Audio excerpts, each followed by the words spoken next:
Welcome back to everyone. In this video I will guide you how to fix screen mount to turn on Motorola G37 power. Let's start the video. If you want to fix this problem, so restart phone, just click and hold side power button and volume up button at that time. Click on this restart icon. Again tap on this restart icon. You will see phone is restart. After restarting, enter phone pin. You will see your problem is solved. But if it not solved, go to app library, click on settings app. Now in setting, click on system and click on reset option. If you want to fix this problem, click on reset all settings, enter phone pin, click on this icon.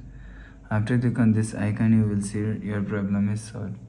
But if it not solved, if you want to fix this problem, go to app library, click on settings app.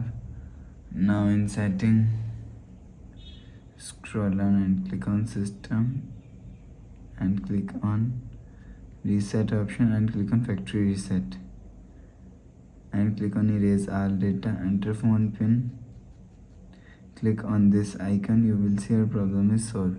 So please subscribe for more new latest videos. Thanks for watching.